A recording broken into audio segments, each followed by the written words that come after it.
Okay. Hello, hello. Hello, people. It's good to know that you are going to be joining us. And I think we're going to just wait for a few minutes. Well, not minutes, but maybe a few seconds really to see that we've got lots of people on the call. We've got loads of people who signed up today. So thank you so much for joining us. We've had loads of interest. So I'm just going to let a few more people join before I get started. Hello. Thank you everyone for sending messages and saying hi. It's good to see lots of familiar names popping up in the chat already.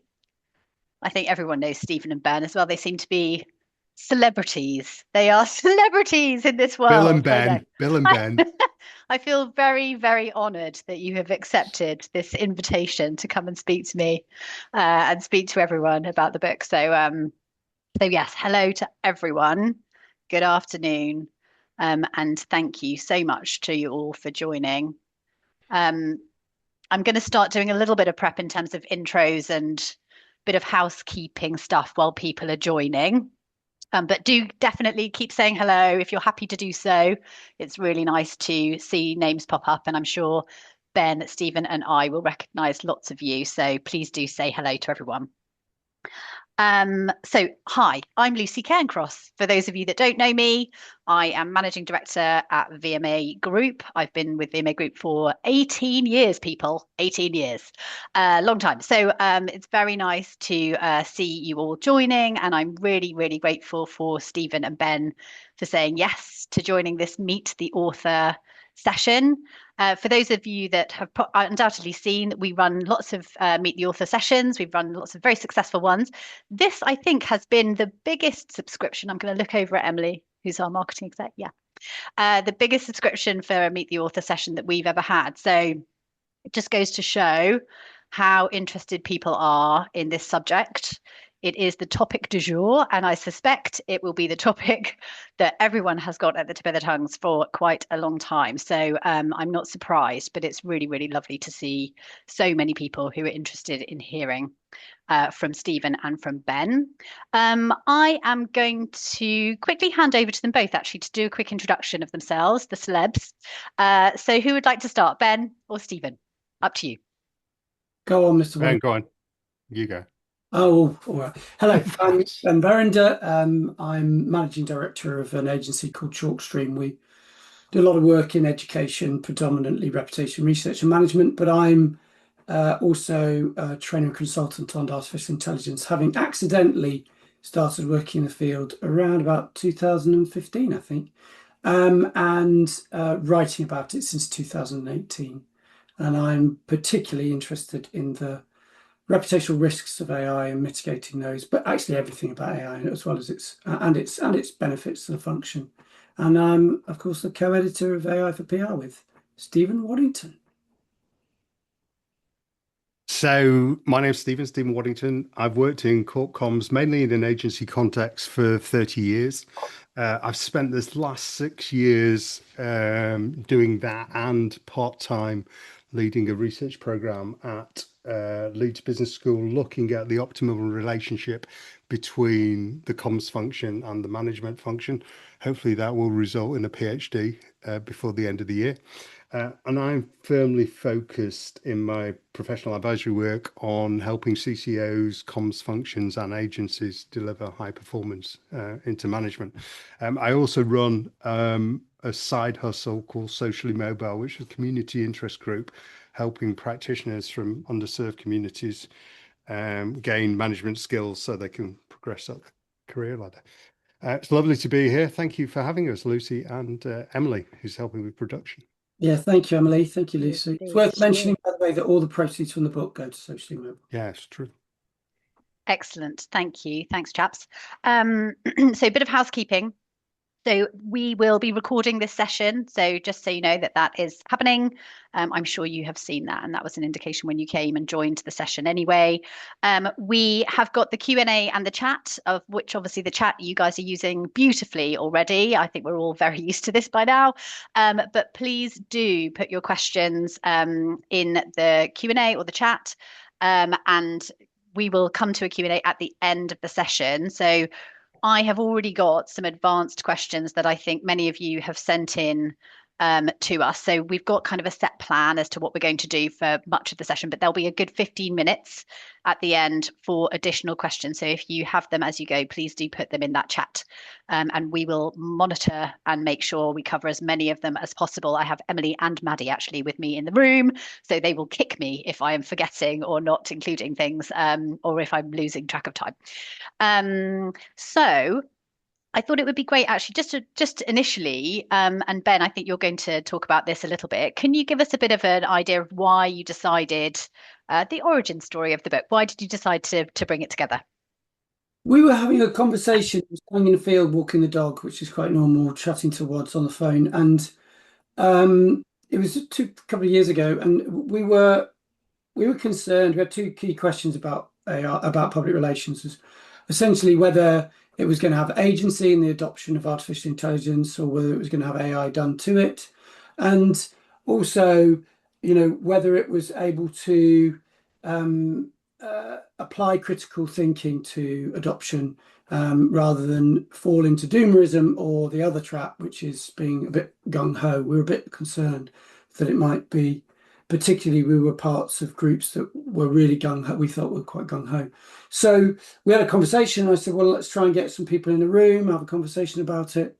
And Stephen said, oh, let's do a book. And I thought, well, that'll never work. And a couple of weeks ago, we had 400 people in the room talking about it. And we've had lots of people in other rooms, including this one. So how wrong I was. And we got gathered contributors together to help us. So 11, 12 contributors, absolute experts in their field. And we've corralled them to produce this book. Fabulous. Thank you, Ben. And it's always good to admit when you're wrong, I think. I think that's always a good thing. It's a good thing. So the book is AI for Public Relations, a how-to guide for implementation and management. And I think one of the great things about it is that it's practical. There's practical suggestions, etc., in there as to what to be doing. So I think that is something that really does differentiate it from lots of other information, I suppose, around AI. Whether in comms or outside of it, I think it is really practical. So no, it's brilliant, and thank you so much for sharing it with everyone. So let's go to the questions. So we've sectioned them up actually. So the first section is around trust, ethics, and risk. And the first question is: AI models are trained on large amounts of scraped data, often without explicit consent. How can PR and communications teams use AI in a way that is genuinely ethical? Who would like to tackle that first? Shall I go first? So the reason, one of the reasons we did the book was because there is so much around this topic that's unsettled from a government and governance perspective, unsettled from a societal perspective, unsettled from a cultural perspective, and unsettled in our own discipline. And what we've tried to do is present arguments, and Ben and I continue to argue to the day, back and forth about this. Some of the content was written right up against the wire and changed as we went. Copyright's a good example of that. And by the way, Lucy, I really appreciate, we thought as much almost about how to present the content in this book. How do you write about something that's moving, as we did in terms of what we actually wrote. So yeah, it's packed full of practical advice about what you can do after you've got off this call to go and engage with AI. Copyright is one of those issues, and ethics is one of those issues, and none of the models have clean hands, because the data originally has all been scraped off the internet. And if there's one thing that unites all the large language models, it's the copyright risk. They're all still in court. There's cases ongoing, and it's completely unsettled. And publishers are rightly making demands over their own IP that has been quite clearly scraped by these models. I know for fact. I've written a number of books, and several of them have been scraped illegally into the models. So you've got to accept that and you've got to work and plan around that, and the way you plan around that and manage for that is the governance you put in place. And I know that's a topic we're going to come on to. Ben, don't know if you've got a build on that. Yeah, I mean, yeah, it seems right. So the copyright issue is still playing through jurisdictional courts all around the world. It's being in some ways attempted to be solved by licensing agreements between, content producers like the New York Times, etc., and OpenAI, etc. The argument from the technology companies is this is publicly available data. And if you sent a genius into a room and they looked at all that particular data and then walked out the room and then produced new work from that, that's not theft. It's simply learning from publicly available data. The challenge is that falls apart when some of this is trained on pirated data, for instance, such as Llama from Facebook is trained on a pirated database. So yeah, I mean, it's a real challenge. And I think as communicators, we have to understand that we might be working with people who have, particularly, let's say, people from a creative background who have real trouble with some of this proposition, and consider that element of training to be theft, independent really of any court case. Okay, thank you both. And so do you think, I mean, as to the second part of that question, in terms of how can PR and comms teams use AI in a way that's genuinely ethical, do you think that is quite challenging? Like, given the way that you have just answered that question, it sort of almost feels slightly impossible to be able to use it without, the potential of that kind of infringement, or, is that not the case? Ethics is not black and white, is it? It's grey. It's always grey. If it's not, if you're certain, it's probably not ethics, right? Mm. But there's an argument to be had either way about this. You may, as an organisation, think we will not use artificial intelligence because of the provenance of training data. I think that's quite extreme, particularly given that this is mostly publicly available data. And scraping is a pejorative term, but essentially it's the equivalent of opening a book and reading it. It's there to be read. And of course, there are methodologies such as Cloudflare or etc. by which producers of content can determine that an AI bot won't crawl their site. So there are options if you want to opt out. But of course, there's some challenges there because your content won't appear in the answers that a large language model like ChatGPT gives if someone says, where's the nearest art gallery in Manchester, etc. So there's lots of pros and cons. But yeah, I think all of these is being aware of it and having a discussion probably with your colleagues about. I've worked with some teams where on this basis, they have decided not to use artificial intelligence.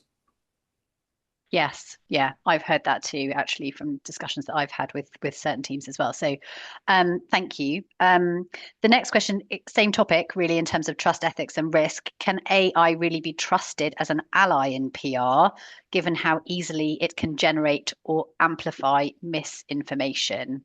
Big question. Can I go first? Very quickly. It's not an ally. It's a tool. It's a probabilistic mathematical machine, and it's amoral. Its morals are determined by the users. So no, it can't be trusted because it's only as trustworthy as the people deploying it. And if those people who are deploying it are, deploying misinformation, or using it to spread misinformation, then it's a problematic tool. But again, it's just an extension of the morals and ethics of the people deploying it.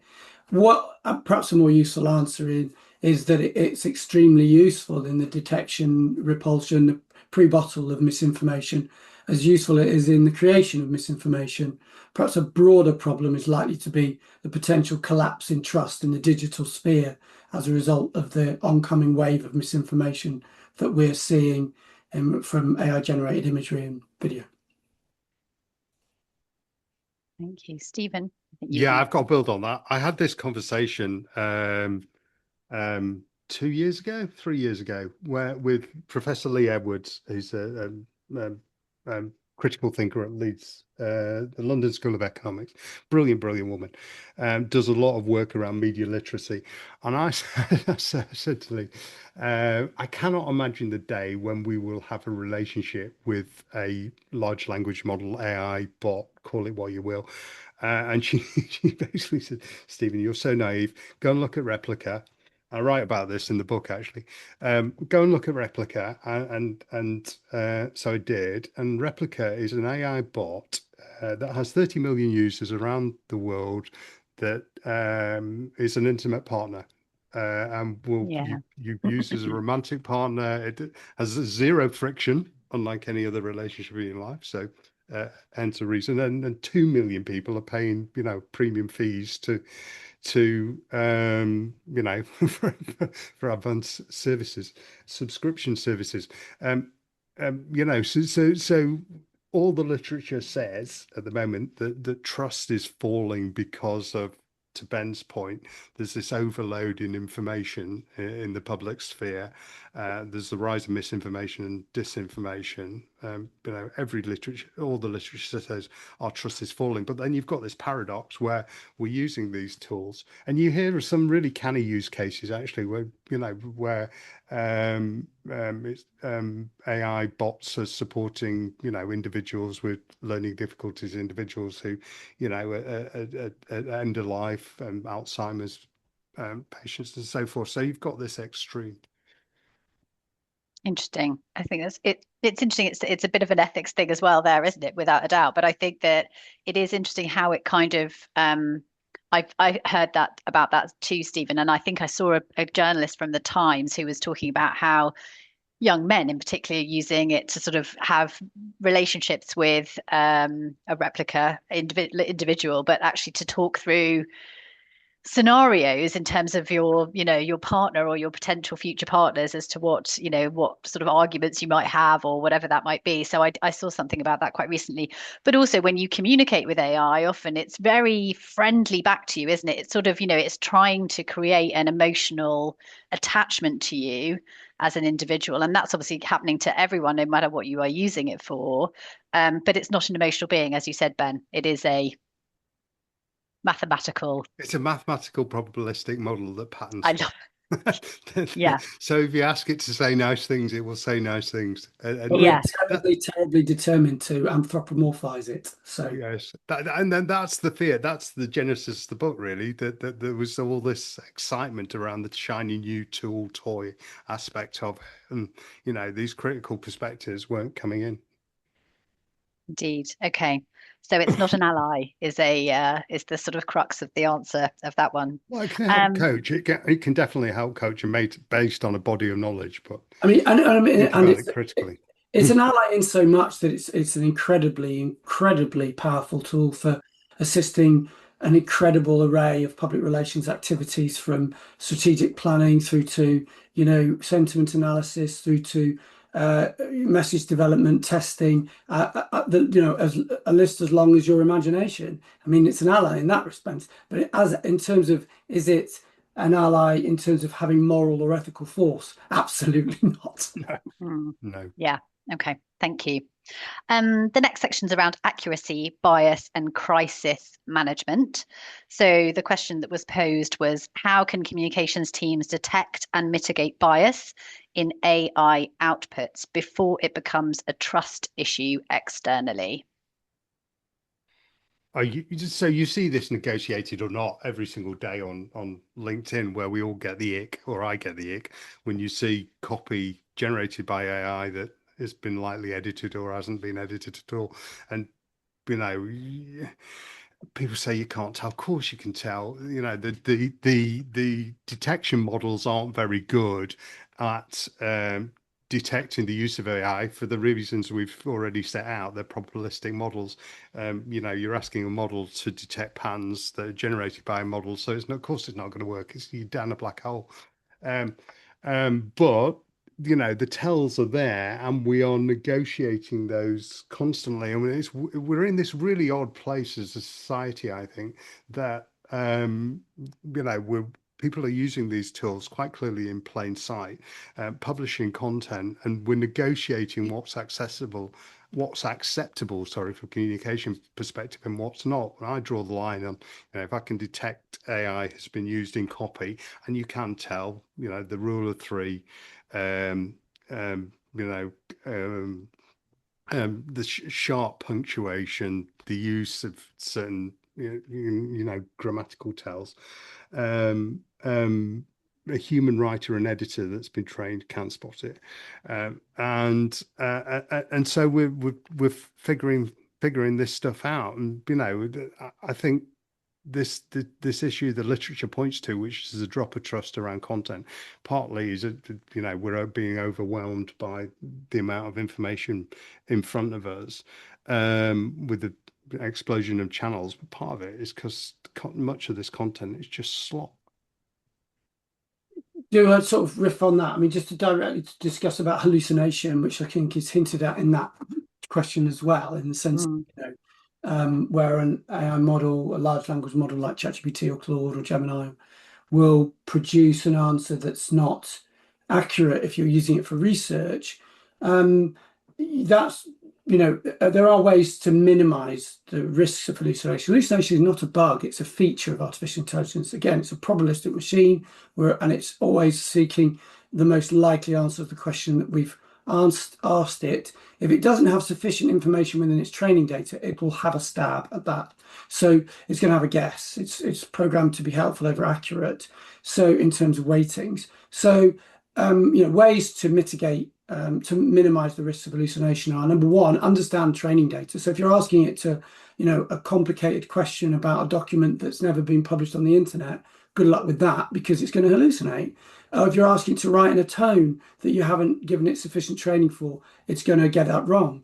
And if you're asking it leading questions and you're not understanding how to prompt it, then again, you're going to maximize the risk of hallucination there. Also, if your hallucination increases, the rates of hallucination increase, depending on the model you're using. So if you're doing a very complex reasoning task, you're more likely to have hallucinations, etc. And there's very small basic things you can do as well to minimize the risk, which is things like citations. So if you're using it for research, show as you're working, where do you get the information from? And then at least you can interrogate the citations, and you can see, if all the citations are the Viz, Dandy, and the Beano, and you can even ask it questions like, what's your confidence level in what you've just produced? And you can even start with a prompt at the beginning, just a very simple thing. Christopher Penn, who writes a lot about this, it's a very smart little question. How much do you know about this topic before you start answering it? And if it says not very much, don't use it for that research.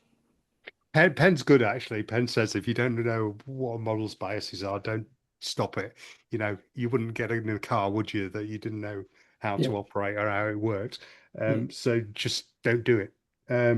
We're being a bit neggy though, aren't we? Negative, I think, Ben, because there are lots of cases where you can completely control a data set.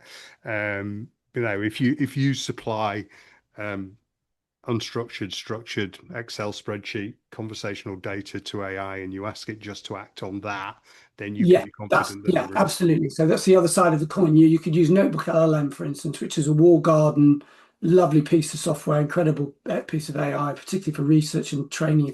If anybody's interested and not seen it, and if you upload documents there, it's going to reserve its sort of search and interrogation to just those documents that you upload to that particular library. And that's, so you're eliminating the risk of hallucination, because it's not going to go, and other models would do that for you within projects, within agents. So if you're trained, so it's essentially getting rid of hallucination is simply a training need. And once you've understood, you've been trained, it's a low risk. And that actually puts the human very much in control of the, obviously the tool itself is hugely helpful and is pulling stuff together, but the human is in control of the checks and balances of whatever it is that it's going to output, because fundamentally you are the one that's controlling what is going in the first place and what you're asking for it to do.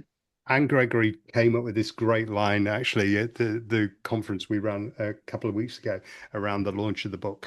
So there's this phrase emerged in the industry called human in the loop. She said, called it out. She said it's complete nonsense. Humans should be absolutely front center and can have complete management control over these systems. This debate actually emerged back in the day, in the 50s and 60s when IBM launched mainframes. IBM itself said you shouldn't let any of our machines make management grade decisions, and that was Anne's point brought up to speed. The notion of human in the loop is a nonsense. It's the whole thing, the whole ecosystem should be managed by a human being. Yeah, great, thank you. The next question within the same topic, the accuracy, bias, and crisis management, was in a crisis scenario, how do you prevent AI tools from accelerating misinformation or causing reputational damage?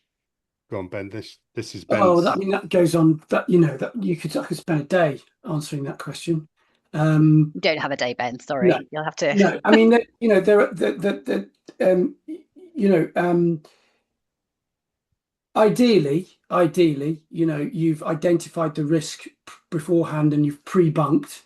We have to be very wary in crisis communications, and particularly where we're addressing misinformation, of the illusory truth effect, where essentially, where if you're directly addressing misinformation, you actually strengthen it by giving it by talking about it. So we have to be skilled and trained actually in misinformation communication. It's a very specialist subject, and it's worth anybody reading up and understanding best practice in that.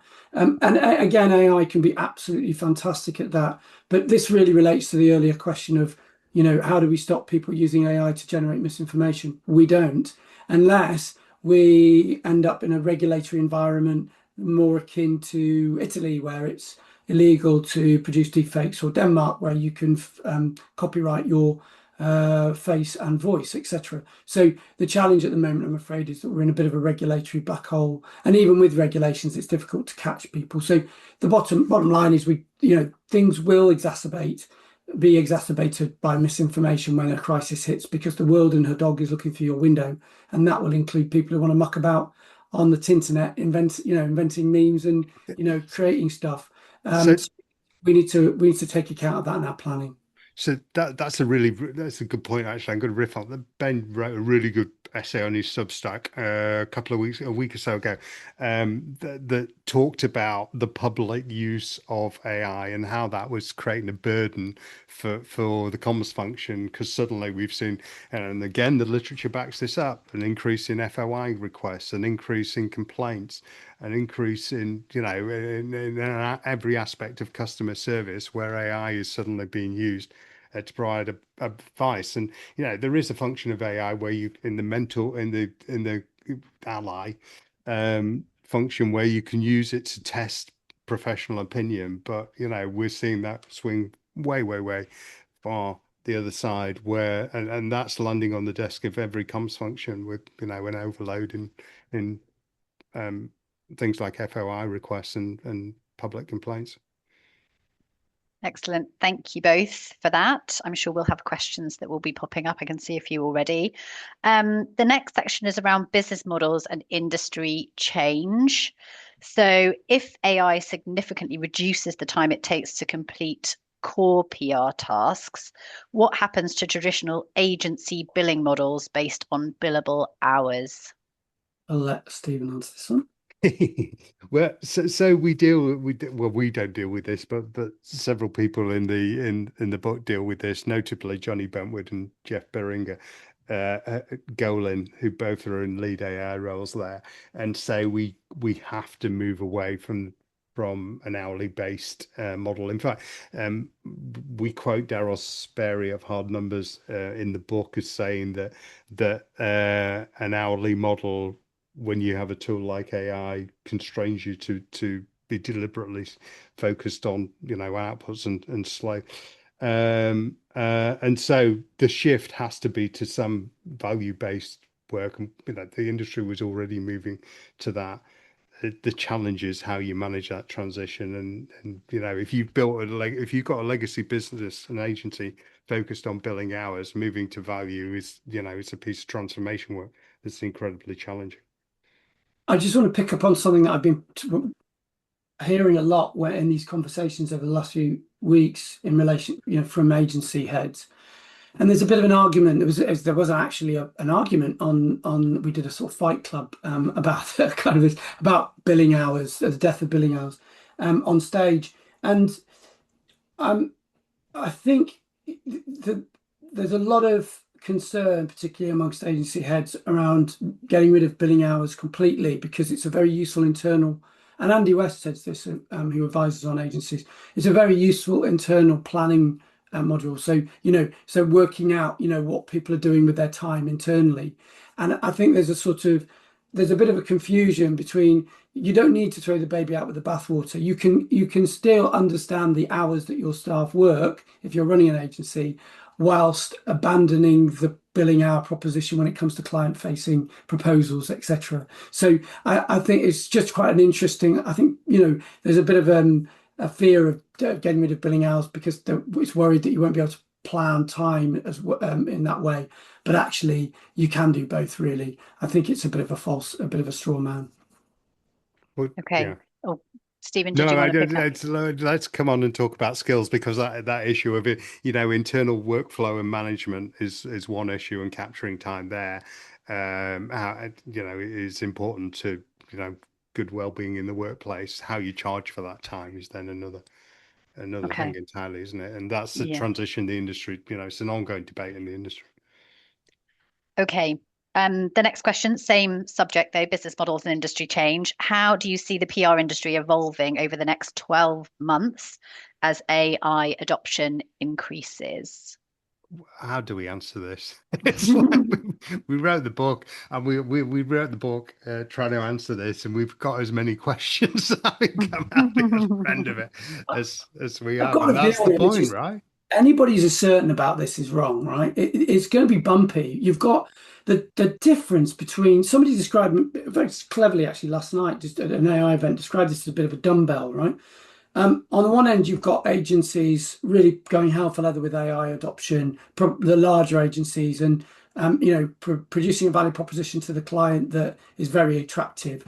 The other side of the dumbbell is this sort of very specialist concerns who are doing new stuff with AI and producing a new proposition, maybe in measurement and analysis or whatever for clients. So you sort of new agencies, and there's a considerable volume that have been created in the creative space at least. And then the thin bit is everybody that's continuing to try and sell from an agency point of view, content and output stuff. And they're going to be squeezed, and that's a real problematic element.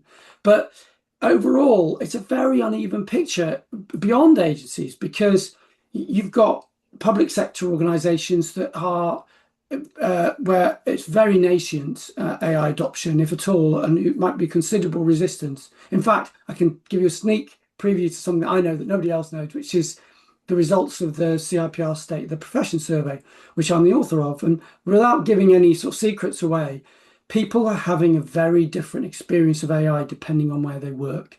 So if you are in an NGO, for instance, you are overall more likely to be scared of it, unfamiliar with it, not be using it, fear for your job, etc. There's a real correlative relationship between familiarity and fear as well. So it's a very, very uneven landscape, public relations in the UK, when it comes to artificial intelligence. It's light years between early adopters and people who are yet to adopt.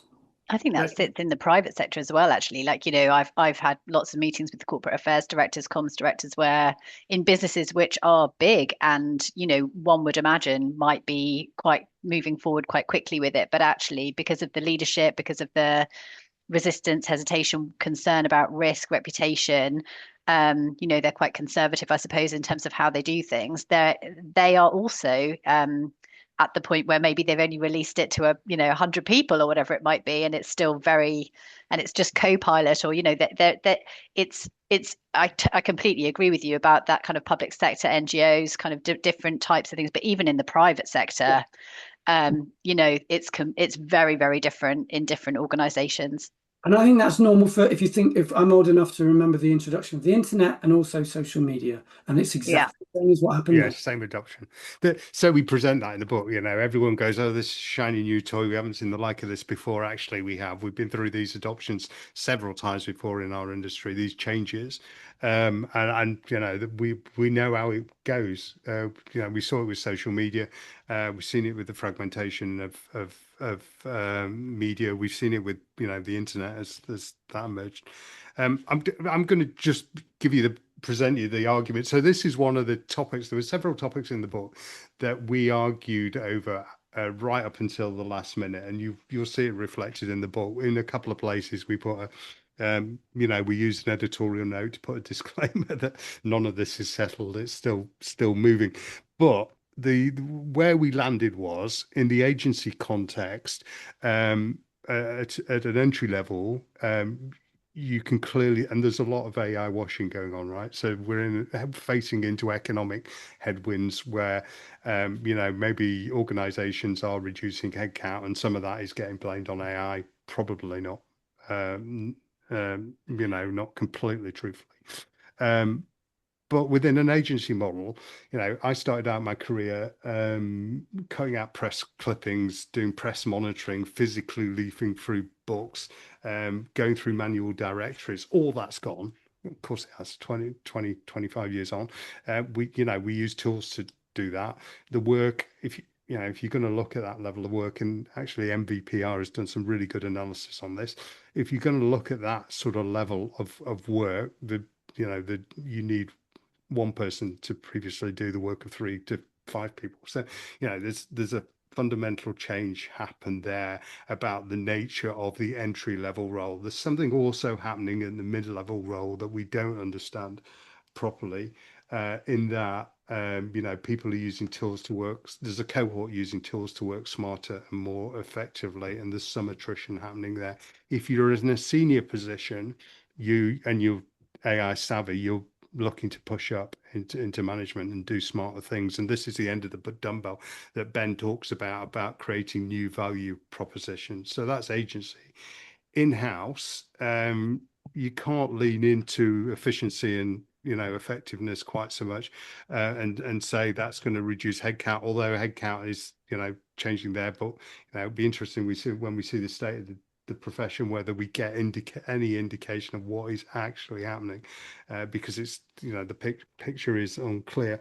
In-house effectiveness and efficiency translates into either a reduction in headcount or pushing up into management, or, as I think what is happening is this explosion in the demand around the job created by AI itself, which is meaning that there's more and more coming into the function.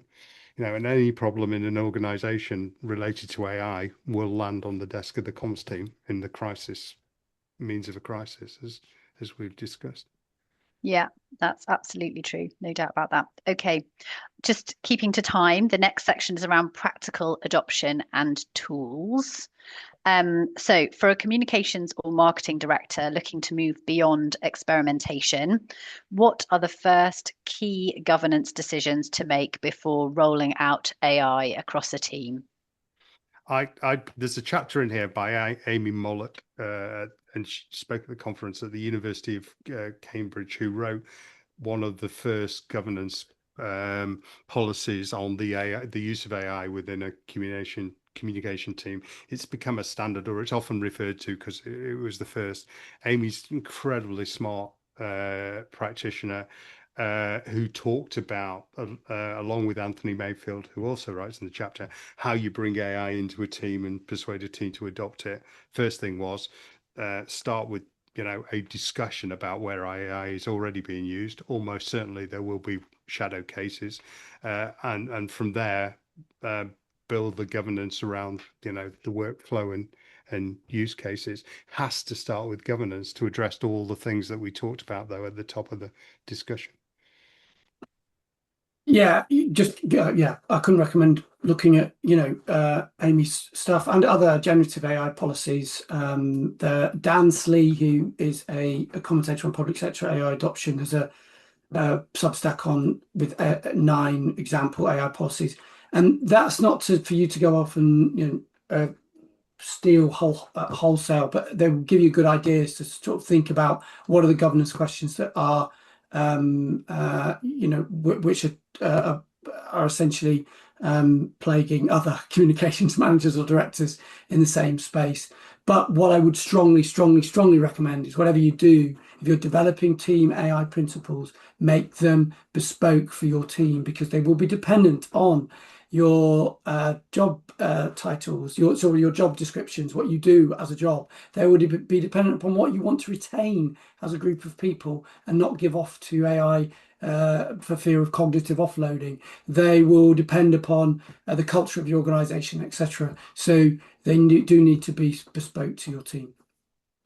Brilliant, thank you. And actually, Ben, Stephen, if there are names that you want to share in the chat that might be helpful for people to have a look at, then please do that, because that would be great. I know the VMA team, are sharing in terms of the link to the book. Stephen Waddington and Ben Verinder is a great place to start. I'll put next time word. he's talking, I'll type some names in there. Honestly, right, okay.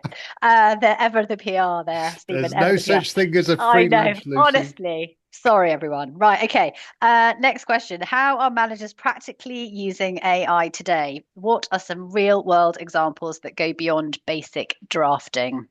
Okay, while Ben's typing and pitching. Go on, you go. You've ruined it for yourself, Stephen. Now you've got to go. So the one, so in all the research I've done, I've been conducting this project at Leeds Business School for the last 6 years, and most recently done interviews with CCOs or the most senior communicator within the organisation and the person they report to, often the CEO. In high performing organizations, often the CEO or someone on the board level. And the key insight we've come out with from this work is that the most valuable function the comms function provides is this sense making function into the management team. So this is being able to see issues arising and signals, horizon scanning signals that maybe the management team hasn't already observed. And I wrote about the big one last week, which was climate change. We've known about climate change for 20, 30 years, all of my career for certain, and yet seemingly every year we're caught surprised by the fact that it's hot in the summer and it's getting hotter.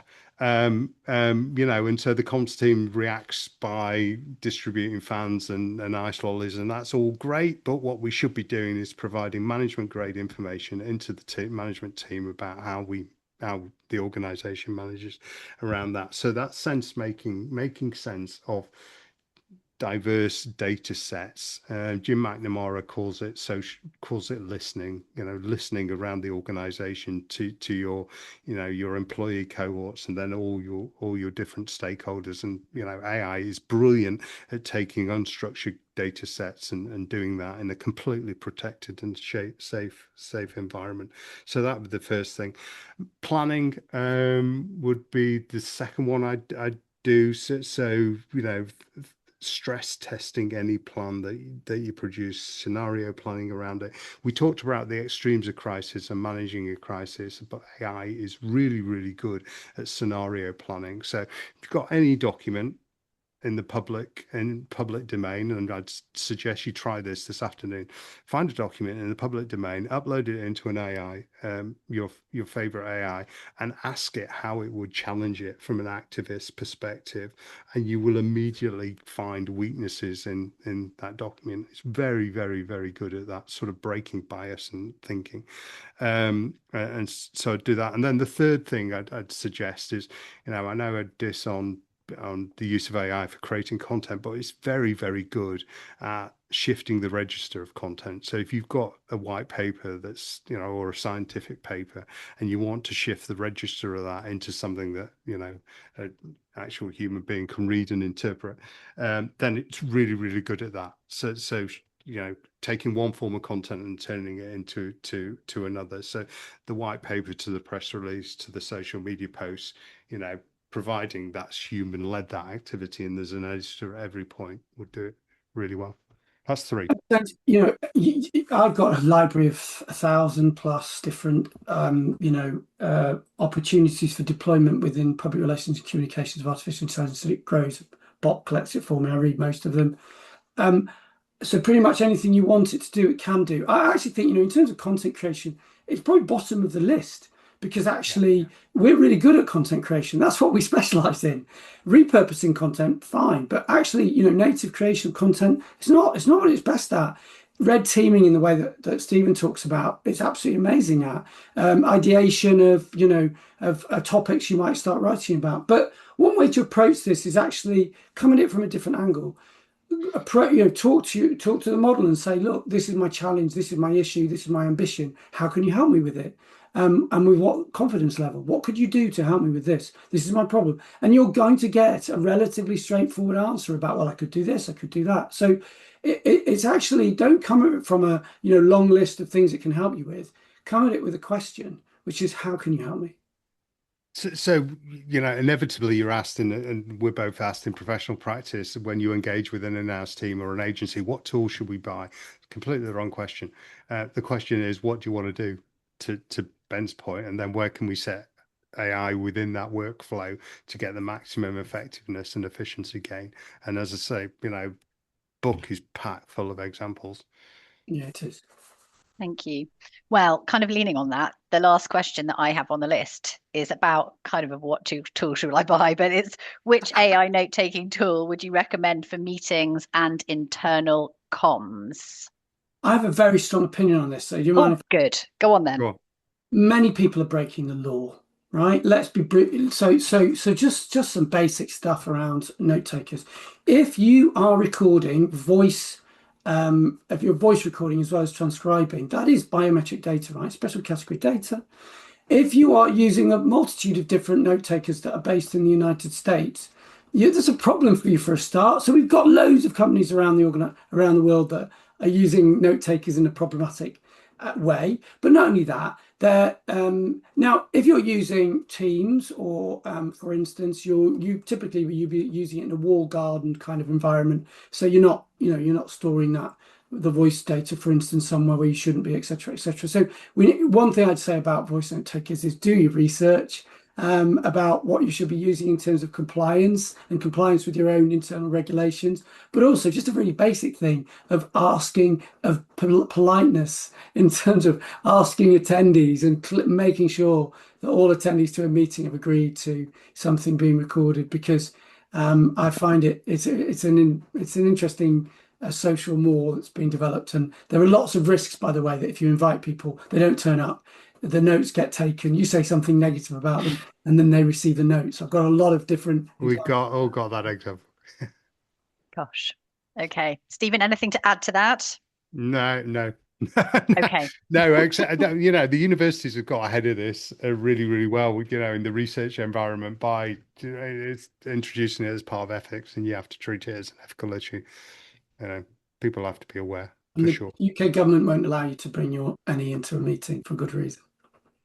Excellent. Okay, thank you for that. So that's all the questions that I had within those sections from in advance, but I can see that some questions have been popping in to the chat. So thank you both so far for all of that. We've still got a good few minutes left. So I'm going to jump. So I think, and I'll get kicked if I'm wrong, but I think the first question was rule of three is great in making comms stand out. Why should we abandon it just because it sounds like AI?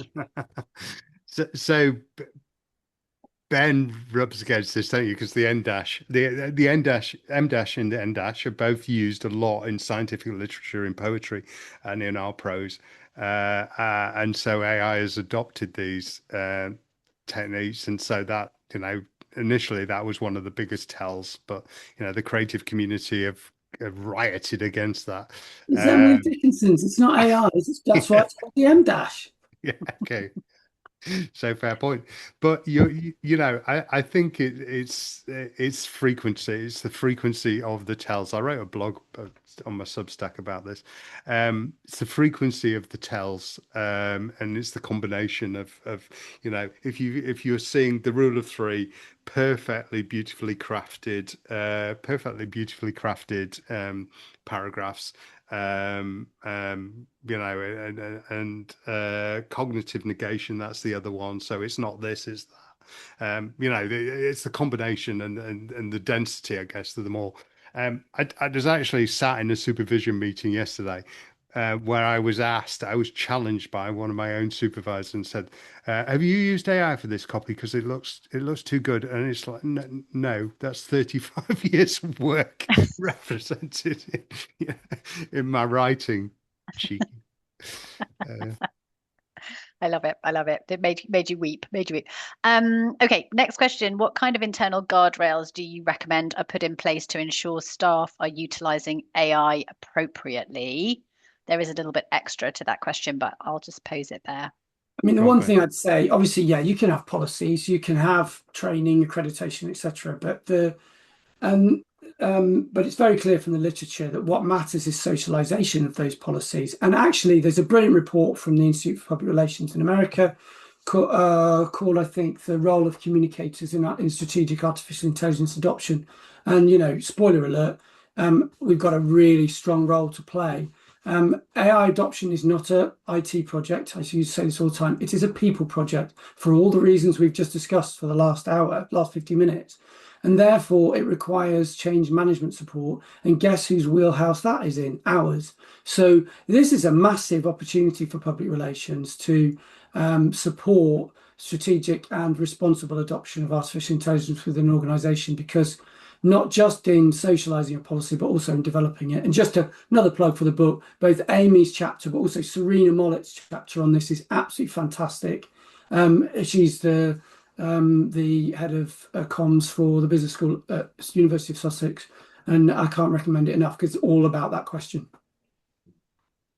Excellent. Good plugs for the book here, and the link is in the chat for those of you that don't have it yet. Lucy. I know, God, blimey. It's amazing. It's true. The chapter is all about that question. Yeah. No, I know. I'm not challenging you on that, Ben. I'm not. And then somebody I think has asked a question around. Actually, it's Richard.